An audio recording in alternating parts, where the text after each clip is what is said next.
Good morning, my all dear student।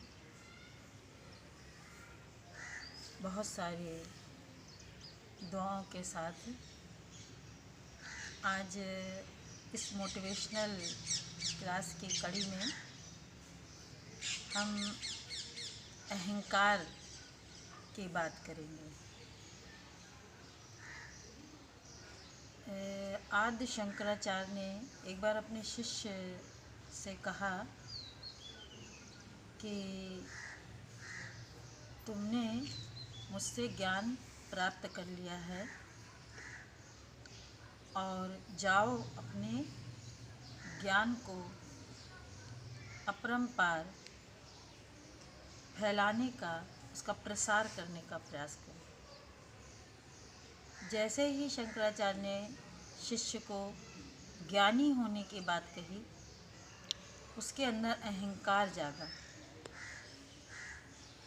और वो सोचने लगा कि इतने विश्व के बड़े गुरु आदि शंकराचार्य ने मुझको ज्ञानी कहा है, इसका मतलब मैं सर्वज्ञ हो गया।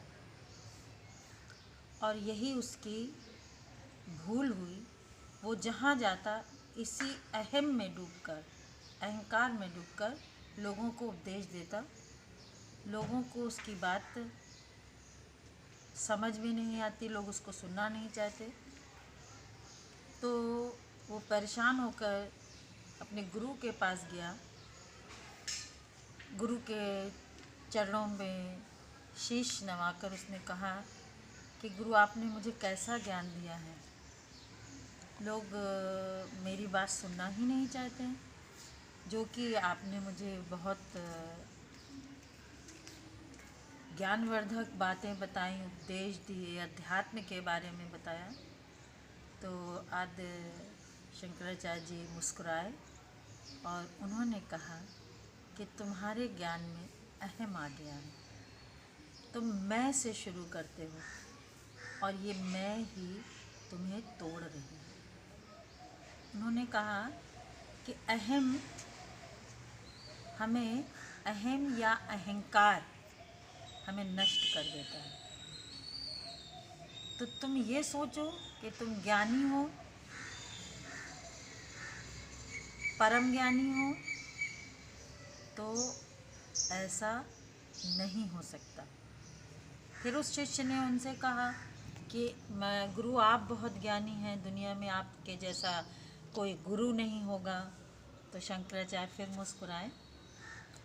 और कोई गुरु होता तो शायद उसको भी अहम आ जाता कि मुझसे बड़ा ज्ञानी कोई नहीं है, मेरा शिष्य कह रहे हैं। तो वो मुस्कुराए और उस अपने शिष्य को अपने साथ नदी किनारे ले गए और वहाँ पर वो गोता लगाने लगे। फिर एक क्षण भर में निकल आए।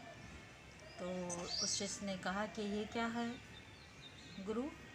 तो उन्होंने कहा कि मैं इस नदी में क्षण भर के लिए कूदा और कुछ ही पानी की बूंदों में अपने शरीर में लेकर वापस आ गया हूँ। तो इस नदी में तो अथाह पानी है, उसी तरह इस ब्रह्मांड में अथाह चीज़ें हैं जिन्हें जानना है, जो ज्ञान ब्रह्मांड से जुड़ी हुई हैं, जिसका मुझे इतना ज्ञान नहीं है। तो मैं कैसे मान लूँ कि मैं विश्व का ज्ञानी हूँ? तब उस शिष्य की आंखें खुल गईं और वो गुरु के चरणों में नतमस्तक हो गया।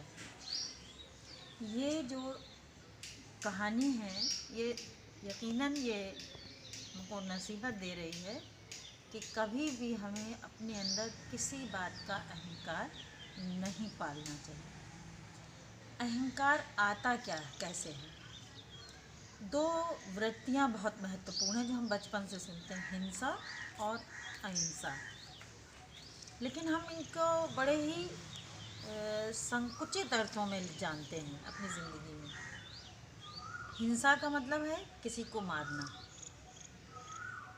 और अहिंसा का मतलब हम क्या समझते हैं?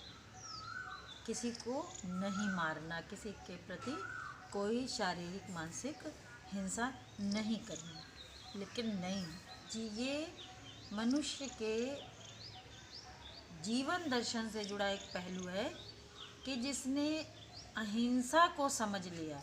अहिंसा एक अपने में पूरा दर्शन है, और अहिंसा को जानने वाला व्यक्ति क्षमाशील होता है, विनम्र होता है, सहज होता है। और जो सहज, क्षमाशील और विनम्र होगा, उसके अंदर कभी नकारात्मक भाव नहीं आएंगे। वो कभी किसी की बात का, क्रिया का प्रतिक्रिया स्वरूप गुस्से में उत्तर नहीं देगा, कोई हिंसा नहीं करेगा, क्योंकि उसके अंदर क्षमा करने की वृत्ति धीरे धीरे अहिंसा के दर्शन को समझने की वजह से बढ़ जाती है, विकसित हो जाती है। तो निश्चित रूप से क्या है कि हमें हिंसा को समझकर ये नहीं समझना कि सिर्फ हम किसी को मार रहे हैं तो हिंसा कर रहे हैं। हम अपने प्रति भी हिंसा करते हैं। जब हम गुस्सा कर रहे हैं, हम ज़रा सी बात में उत्तेजित हो जाते हैं, हमारी ज़रा सी कोई इच्छा नहीं पूरी हुई तो हम बहुत परेशान हो रहे हैं, दुखी हो रहे हैं, और उसके बदले हम किसी को दोषी ठहराने लगते हैं, दोष में हम किसी को नुकसान करने लगते हैं। तो आप ये समझ लीजिए, ये भी हिंसा का एक पक्ष है। और अगर हम अहिंसा को अपना रहे हैं तो हम किसी का भी बुरा नहीं कर रहे, तो अपना भी बुरा नहीं कर रहे होते। तो अहिंसा अपने में पूरा एक दर्शन है। और हम चाहे जितने ज्ञानी हो जाएं, जितने प्रकांड हो जाएं, जितने धनी हो जाएं, जितने ज़्यादा हम बड़े पद में आ जाएं, लेकिन अगर हमारे अंदर घमंड है, एक शेर है कि जो आला ज़र्फ होते हैं हमेशा झुक के चलते हैं, सुराही सर नगु होकर भरा करती है पैमाने। सुराही आप देखिएगा, उसको झुकाना पड़ता है, जबकि वो तो इसी तरह से कुछ लोगों को ये होता है कि क्या तमन्ना है कि रोशन तो सब हो, मगर क्या तमन्ना है कि रोशन तो हो सब, मगर मेरे चिराग से बढ़कर कोई चिराग न हो। ये भी अहम है। हमें लोगों को अवसर देना चाहिए अपने को आगे बढ़ाने के साथ साथ, कि लोग हमारे साथ पाए दर पाए चल पाएँ। तो अपनी ज़िंदगी से ये घमंड, ये अहम, खुदी होना, अना होना बहुत बड़ी बात होती है। अपने सेल्फ को मेंटेन करना, अपने एग्जिस्टेंस को मेंटेन करना, इसको कभी किसी लालच में मत गिराना कि किसी से मतलब निकल जाए तो हम चाटुकारिता करें, उसके पैर छूएं। नहीं, अपनी खुददारी को बनाए रखना। इसीलिए इकबाल कहते हैं कि खुदी को कर बुलंद इतना कि हर तकदीर से पहले खुदा बंदे से खुद पूछे, बता तेरी रज़ा क्या। तो खुदी को मेंटेन करना है, अपने अस्तित्व को बनाना है, लेकिन अहम और घमंड को अपने अंदर नहीं लाना है।